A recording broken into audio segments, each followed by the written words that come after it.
이준석이 말하는 것들 대부분이 그런 패턴을 겪습니다. 초기에는 얻어맞더라도 한 1년쯤 지나 보면은 야 그때 이준석이 옳았네. 저는 맞는 말 하고 싶어요. 맞는 말이라는 그 시대에 필요한 말 같은 걸 얘기하는 건데요. 윤석열 대통령이 보여준 용병 검찰 정치라고 하는 것은 잠깐은 들어설 수 있었지만은 그것이 체계화되거나 아니면 거기에 세력이 붙으면 안 되는 거였는데, 그래서 윤석열 대통령이 오히려 진정한 보수 정치인으로 탈바꿈했어야 되는 것이었는데 거꾸로 국민의힘의 정치인들이 권력에 줄 서는 방향으로 진화해가지고 검찰 정치의 하수인처럼 돼버렸어요. 그래서 저는 이미 오염된 분들이 너무 많다 이런 생각입니다. 그래서 국민의힘에서 지금 관성적으로 계속 이런 검투사 정치 이런 거 하려고 할 가능성이 높은데 참 특이해요. 그러니까 검찰 정치, 검투사 정치의 끝판왕이 윤석열이었다고 한다면은 그 밑에 수행 조직을 이끌었던 건 한동훈 전 대표인데, 거꾸로 그 윤석열 대통령 쪽에 가까웠던 윤핵관이라는 인사들이 그 또 다른 검찰 정치의 주체가 될 수 있는 한동훈 전 대표는 배척하고 있잖아요. 그래서 저는 이미 검찰 정치 명맥은 끊겼다라는 생각을 합니다. 그래서 지금 그 기득권이 또 다른 숙주를 찾아가지고 뭐 한덕수 총리 이름 나오고 이렇게 하지만은 결국에는 이제 흘러가는 물처럼 뒷물에 공간을 내줄 수밖에 없다 이렇게 생각합니다. 우리나라에서 솔직히 저는 박정희주의라는 것, 저도 박정희 대통령이 그 시대에 굉장히 필요한 행동들을 했고 그래서 많은 국민들에게 저를 포함해서 존경받는 부분이 있다 생각하지만, 이제 개발 지상 시절에, 개발 지상주의 시절에 그런 박정희주의와 같은 관점은 보수와 진보를 막론하고 시대가 시대적 소명을 다 했다고 생각하거든요. 대통령 한 사람이 천재적인 사람이 나타나가지고 산업을 다 진흥하고 그리고 뭐 결단력으로 국가를 일으키고 이런 영웅서사라는 것이 이제 쉽지 않다라는 이야기를 해야 되는 거죠. 그런데 이게 사실 박정희주의라는 것이 60년대생, 70년대생까지 너무 큰 영향을 미쳤기 때문에 5, 6, 70년대생 너무 큰 영향을 미쳤기 때문에 하다못해 이재명 대표 같은 사람도 최근에 본인이 보수인 척하면서 내는 공약들을 보면은 굉장히 박정희주의 향수가 짙은 공약들이에요. 그러니까 포항제철이나 이런 거 하던 박정희 대통령의 모티브를 따가지고 젠비디아 논란이라고 하는, 본인이 뭔가 국가 주도로 이런 엔비디아 같은 걸 양성해가지고 그 배당금으로 국가를 먹여 살리겠다 뭐 이런 희한한 주장을 하는데, 이게 지금의 젊은 세대가 들으면 무슨 소리 하는 거야 이런 생각이 있지만은 사실 박정희주의의 계승을 의미하는 그런 선언을 한 거거든요. 저는 그래서 그런 시대착오적인 인물들이 빨리 물러났으면 좋겠다 이런 생각을 합니다. 결국엔 윤석열 대통령이라는 황당한 돈키호테 같은 인물이 나타났을 때 그 옆에 박수치고 있던 사람들이거든요. 전부 다.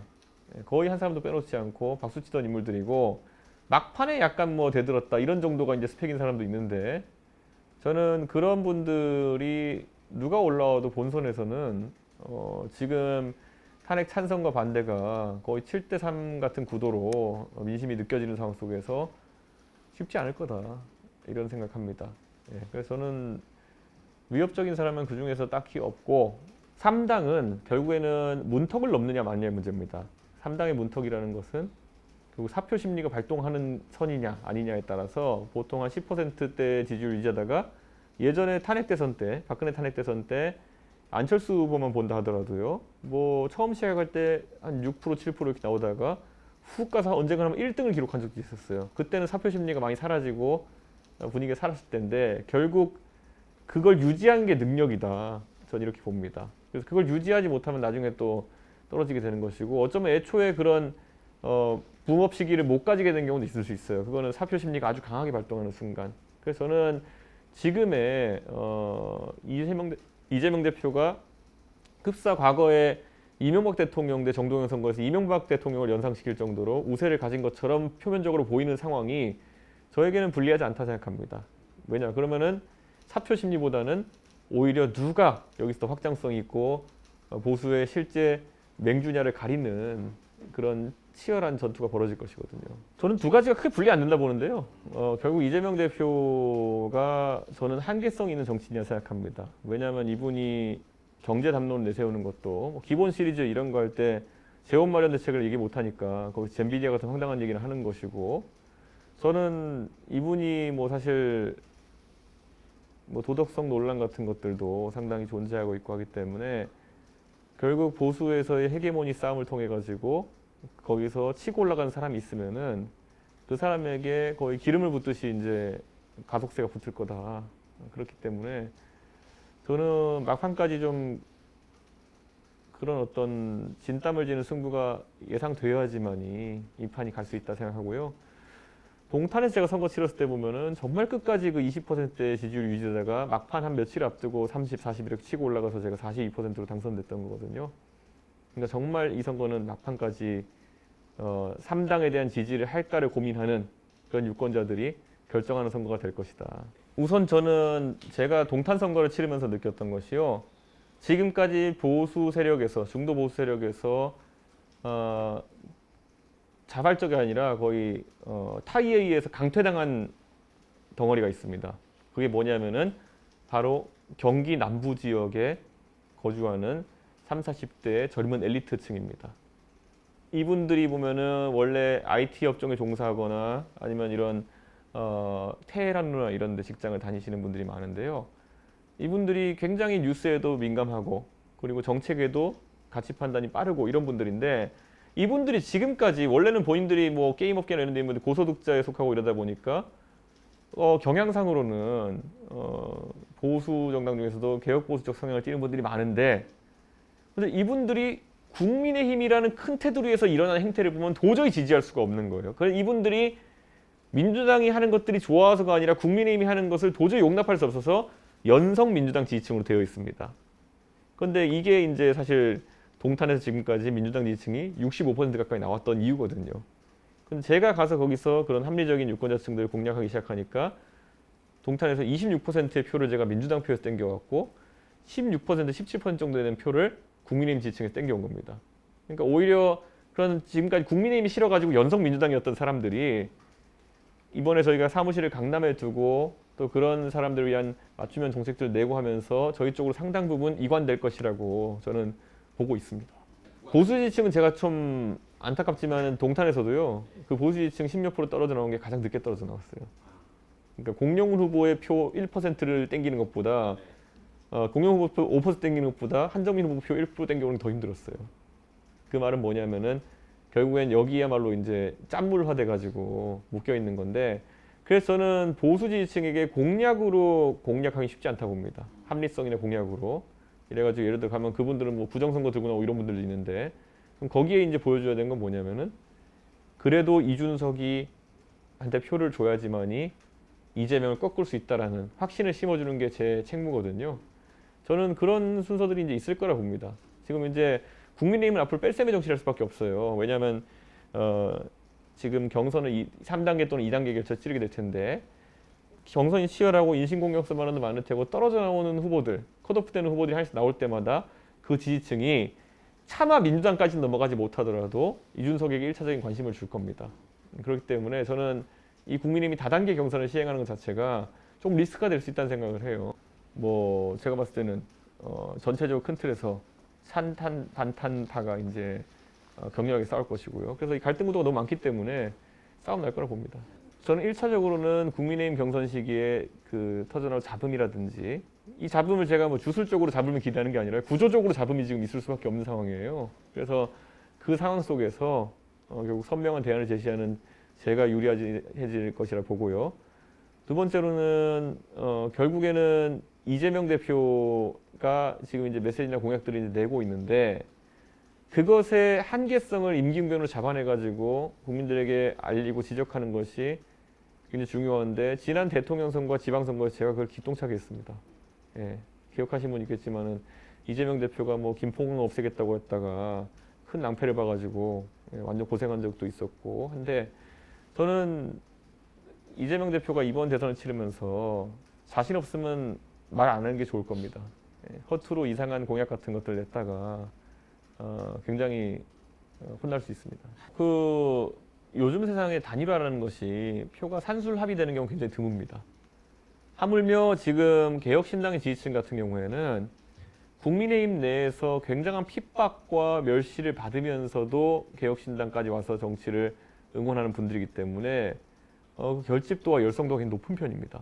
그렇다고 한다면 저는 국민의힘이 단순히 예전에 약간 연성 지지층 위주로 구성되었던 안철수 의원과의 단일화라든지 이런 걸 염두에 두고 유불리를 따져서 얘기하는 순간 굉장히 배척될 가능성이 높다 이런 생각입니다.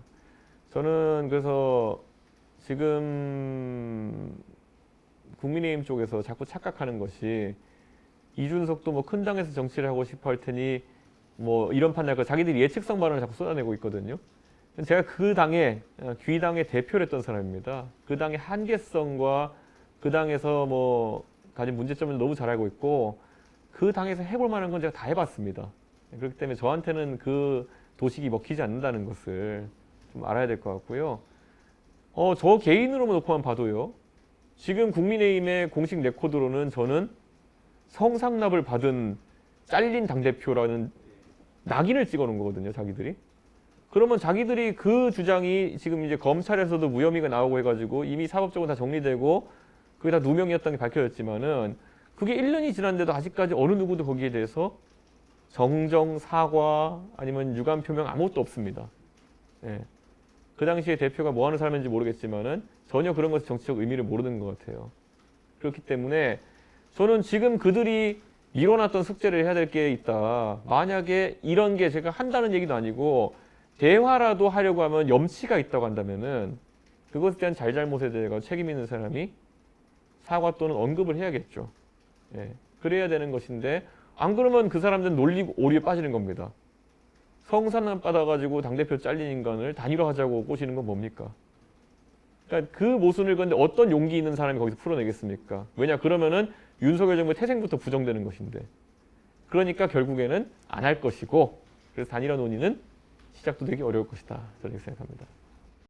저는 결국에는 동탄 모델이 단일화의 승리의 유일한 가능성이라고 봅니다. 그러니까 연성 민주당 지지층들이 지금 보면은 민주당이 지금 상황에서 이재명 대표에 대한 그러니까 면접 조사에서 갤럽 기준으로 한 36%, 7% 정도의 지지율이 나오고 있는 것으로 보이는데 이것보다 위로 가지 못한다면은 실제 민주당에서도 그 연성 지지층이 상당히 고민을 하고 있는 겁니다.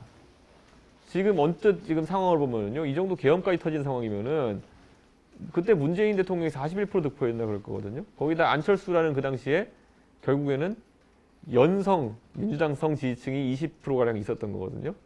그러니까 한 이런 계엄 상황에서는요, 그런 60% 가까운 민주당 지지층이 존재하는데 그 중에 이재명 대표가 한 36%, 7% 정도를 만약 가져간다면은 나머지 20%를 뜯어내는 것이 관건이다. 그러려면 국민의힘과의 단일화를 하게 되면은 오히려 여기가 이탈이 안 된다. 네. 아무리 이재명이 싫어도 내란 세력이 더 싫다. 이렇게 하는 사람들이 20%는 된다는 거죠. 그래서 저는 국민의힘이 이런 전략적 판단할 수 있는 사람이 없는 건 알고 있지만은 그래서 저는 그래서 그와 무관하게 제가 생각했을 때 이기는 길로 나갈 거다. 이렇게 말씀드립니다. 안타깝기도 하고요. 저는 솔직히 말하면 이분한테 이분이 만나면 저한테 염치가 있다면은 말 한마디 못 할 거다. 사실 언론에 지금까지 드러났던 뭐 제가 윤석열 대통령이 공개적으로 했던 조언이나 제안도 있겠지만은 제가 윤석열 대통령의 정책이나 아니면 것들에 대해서 굉장히 세밀하게 말해준 것도 많거든요. 근데 이런 것들 지금 와서 보면 굉장한 것들 많았는데 이분이 그냥 다 사장시키거나 아니면은 정말로 진짜 무산시킨 것도 많거든요. 그러더니만 자기 잘난 줄 알고 그렇게 하다가 이제 굉장히 불명예스러운 위치에 가게 된 것이고 내란죄라는 게 사실 본인이 전두환급이 됐다는 걸 의미하는 거거든요. 네. 그러니까 그게 무슨 의미인지를 깨달았으면 좋겠습니다. 본인이 대통령 당신께서 어릴 때 전두환 대통령에 대한 모의 재판에서 뭐 사형을 구형했다 뭐 이런 것 때문에 유명했던 적도 있는데 그것과 동일한 위치에 본인이 가셨다는 것이 무슨 의미인가? 굉장히 비극적이다. 우리가 짠물농도라고 하죠. 그러니까 국민의힘에 있는 그 왕당파 정치인.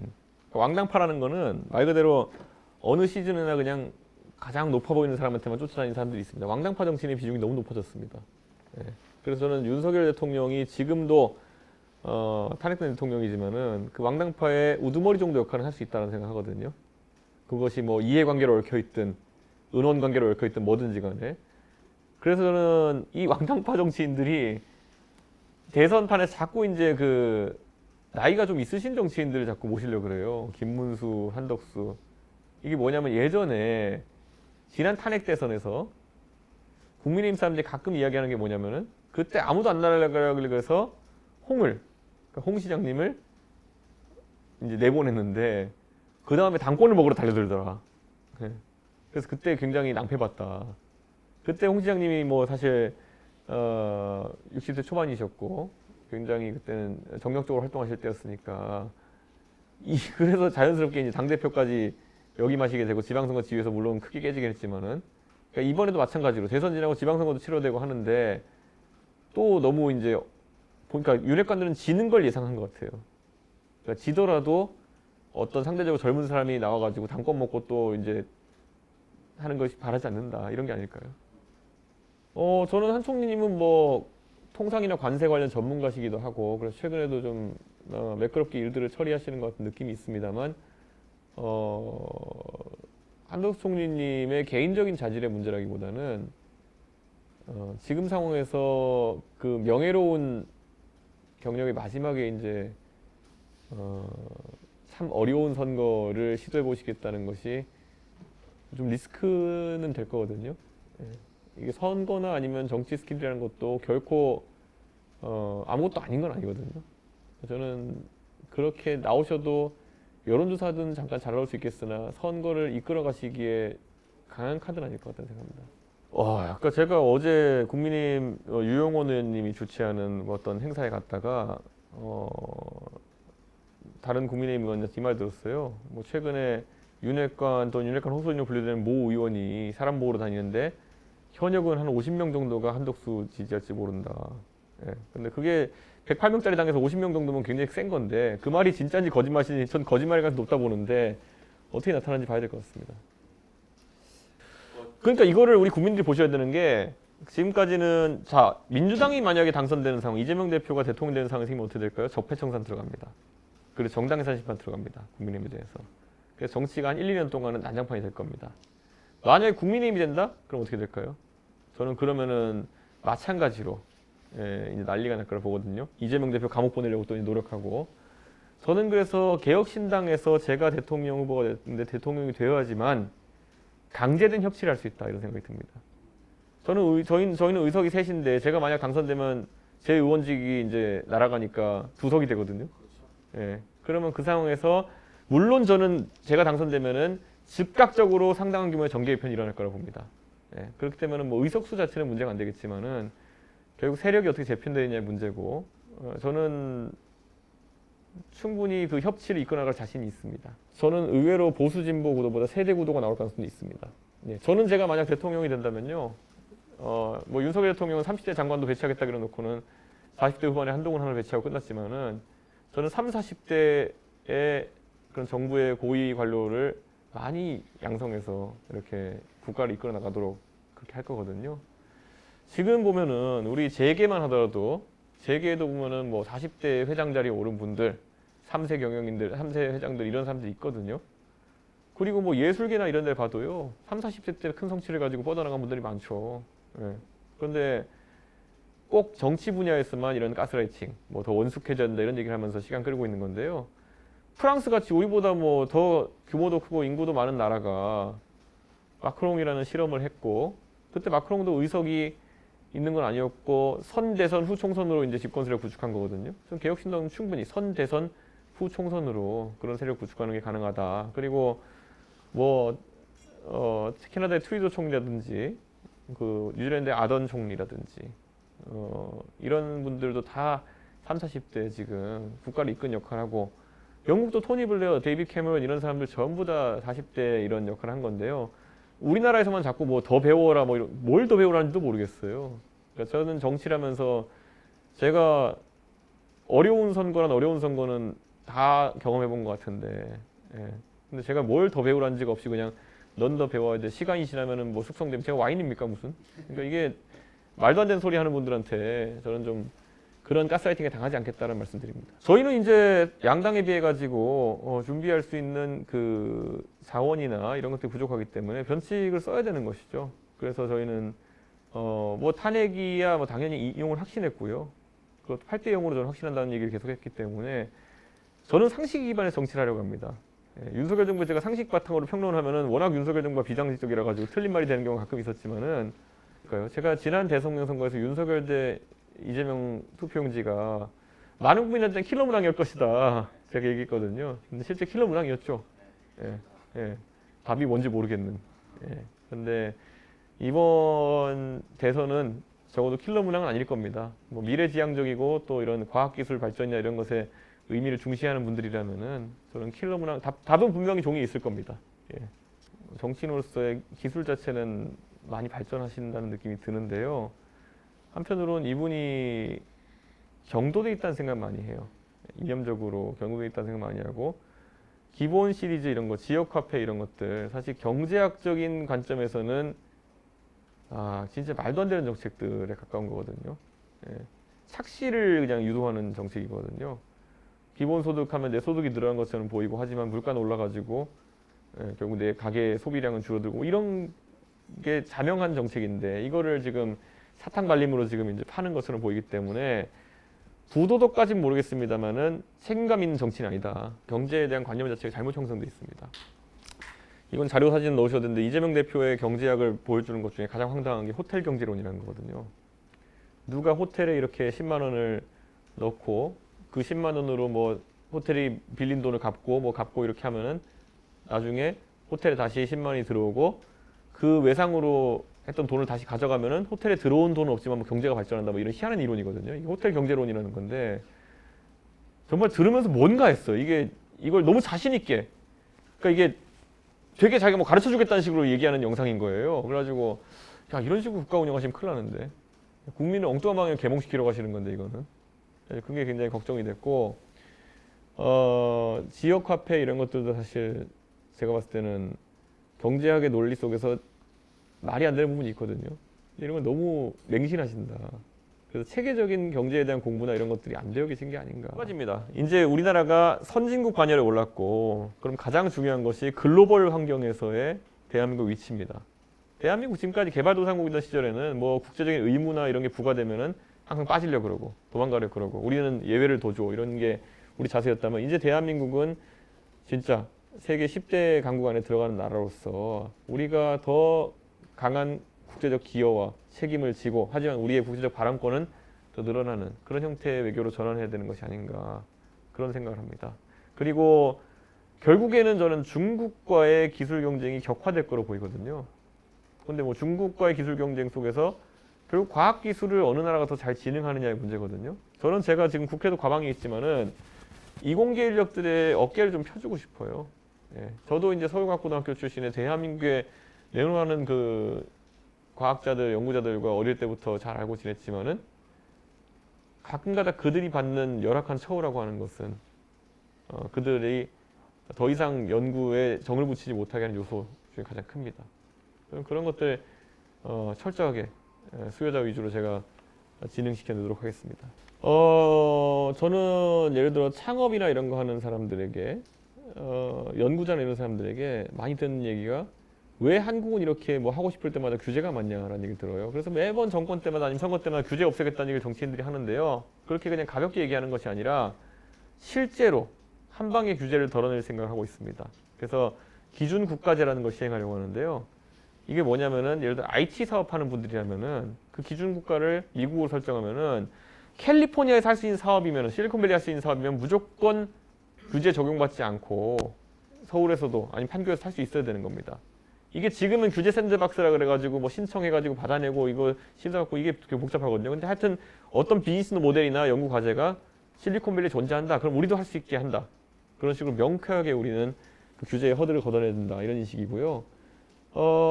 사실 그런 규제 개혁의 길을 통해 가지고 사람들이 자발적으로 자유와 창의를 진행시키는 그런 문화가 되게 중요합니다. 그리고 또 대학 교육 같은 경우도 정상화 시켜야 되는 거거든요. 지금 한 10년 가까이 등록금 인상을 막아놓은 상황 속에서 결국 학령 인구는 줄고 이러다 보니까 대학들이 샌드위치 돼가지고 학생에 대한 투자를 안 합니다. 예, 그래서 지금 학교별 1인당 교육비를 보면은 서울대가 약 6천만 원대가 나오는 걸로 알고 있고요. 그리고 소위 인서울이라고 하는 대학들이 한 2천만 원, 3천만 원대까지 이제 교육비를 들이고 있는 걸로 아는데요. 그 격차는 굉장한 격차입니다. 저는 굳이 우리가 입시 때문에 굳이 학벌을 나눠가지고 뭐 서울대부터 있겠지만은 그것 때문에 학생이 투자하는 비용이 줄어든다? 저는 그건 말이 안 된다고 생각하고요. 그걸 개선하기 위한 노력이 있어야 되는데 당장 대표적으로 그 저출산 시대인데 초중등 교육, 그러니까 초등학교부터 고등학교 때까지 교육을 조정할 생각을 안 하고 있어요. 예. 그에 맞게 수업 규모나 아니면 선생님 수나 이런 것들을 조절하고 그래서 남는 재정을 바탕으로 고등교육에 투자해야 되고 이런 건데요. 그런 것에 대한 고민이 너무 없습니다. 저는 여가부 폐지 같은 경우에도 제가 그때 이제 윤석열 버전의 여가부 폐지라는 거는 그냥 페이스북에 틱 하나 글 쓰고 땡이었지만은 저는 그때 얘기 많이 했어요. 예를 들어 여가부가 여성 인권만을 다루는 부처로 있어가지고 오히려 굉장히 이런 많은 논란을 야기하는 거다. 큰 틀에서 소수자 인권, 뭐 장애자 인권, 뭐 모든 인권에 관한 문제 다룰 수 있는 인권부로 인권이랑 합쳐서 개편해야 된다. 그래서 그 인권이란 건 또 노동권이랑 많이 닿아 있는 부분이기 때문에 인권 노동부로 바꾼다. 라는 개념을 통폐합한다는 거였거든요. 저는 맞는 말을 하고 싶어요. 맞는 말이라는 그 시대에 필요한 말 같은 걸 얘기하는 건데요. 맞는 말은 두 가지가 있죠. 옳은 말, 맞는 말의 의미가 있고 초기에는 얻어맞는 말의 의미가 있겠죠. 근데 저는 이준석이 말하는 것의 대부분이 그런 패턴을 겪습니다. 초기에는 얻어맞더라도 한 1년쯤 지나 보면은 야 그때 이준석이 옳았네. 가장 대표적인 것이 최근에 서울 지하철 무임승차에 관해 가지고 나온 얘기들이거든요. 무임승차를 더 이상 지탱할 수가 없어가지고 이제는 GTX 같은 노선 신규 개통되면 거기에는 노인무임승차 없거든요. 그러니까 그런 식으로 바뀌는 거예요. 근데 이게 자꾸 손에 안 대니까 어떤 역차별이냐면요. 신분당선이나 아니면 GTX 같이 경기도 근교에 사는 경로층은 오히려 집값도 싸고 오히려 소득 수준도 강남에 사는 그 노인분들보다 안 좋을 텐데 서울에서는 노인분들은 9호선이나 7호선이나 뭐 이렇게 다 타도 1호선 타도 노인무임승차 혜택을 받고 공교롭게도 동탄으로 GTX 타고 가거나 아니면 신분당선 타고 수원 가는 분들은 무임승차 혜택 못 보고 이게 오히려 역차별이죠. 예. 근교도시에 있는 분들이 돈을 오히려 왕창 내고 서울에 있는 분들이 돈 안 낸다? 예. 감사합니다. 예, 감사합니다.